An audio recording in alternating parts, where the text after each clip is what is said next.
IPL 2025 mega వేలంలో KL Rahul ను 14 కోట్లకు ఢిల్లీ కొనుగోలు చేసింది. గతంలో రాహుల్ లక్నోకు కెప్టెన్ గా వ్యవహరించాడు. మహేంద్ర సింగ్ ధోనీలా కాకపోవచ్చు, కానీ ఖచ్చితంగా కూల్ కెప్టెన్ అనే పేరు తెచ్చుకున్న కేఎల్ రాహుల్ మెగా వేలంలోకి ఎంట్రీ ఇచ్చాడు. అతడిని తీసుకోవడానికి చాలా టీంలు సిద్ధంగా ఉన్నాయి. దేశంలోని అత్యుత్తమ బ్యాటర్లు, కీపర్లు, కెప్టెన్లలో ఒకటిగా మెగా వేలానికి సిద్ధమయ్యాడు. అయితే కేఎల్ రాహుల్ బేస్ ధర 2 కోట్లుగా నిర్ధారించుకున్నాడు. కెప్టెన్, వికెట్ కీపర్, బ్యాటర్ గా వేలానికి సిద్ధమైన high profile cricketer Lokesh Rahul. Cool head, గొప్ప కీపర్ తో బ్యాటింగ్ లో విధ్వంసకర ఫామ్ లో నడిపించగలడు. లోకేష్ రాహుల్ ని ఫుల్ ప్యాకేజీ అనవచ్చు. ఐపీఎల్ చరిత్రలో అత్యంత విజయవంతమైన క్రికెటర్లలో ఒకటిగా నిలిచాడు. కానీ గత సీజన్ చాలా అసౌకర్యంగా ఉంది. దీంతో లక్నో సూపర్ జైంట్స్ కు వీడ్కోలు పలకాల్సి వచ్చింది. కేఎల్ రాహుల్ 132 మ్యాచ్ల్లో 123 ఇన్నింగ్స్ లో 4683 పరుగులు చేశాడు. అతని అత్యధిక స్కోరు 132 నాట్అవుట్ గా ఉన్నాడు. అయితే అతనికి ఐపీఎల్ లో 37 హాఫ్ సెంచరీలు, 4 సెంచరీలు కూడా ఉన్నాయి. ఐపీఎల్ కెరీర్ లో 4 జట్లకు ఆడాడు. ఇదంతా అతని సొంత జట్టు రాయల్ ఛాలెంజర్స్ బెంగళూరుతో ప్రారంభమైంది.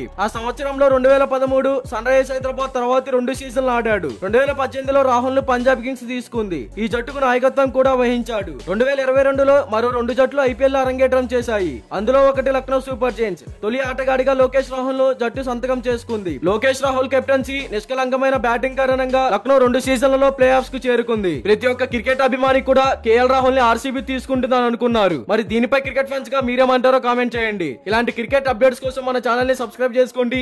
అలాగే ప్రక్కనే ఉన్న గంట సింబల్ యాక్టివేట్ చేసుకోండి. Thank you for watching.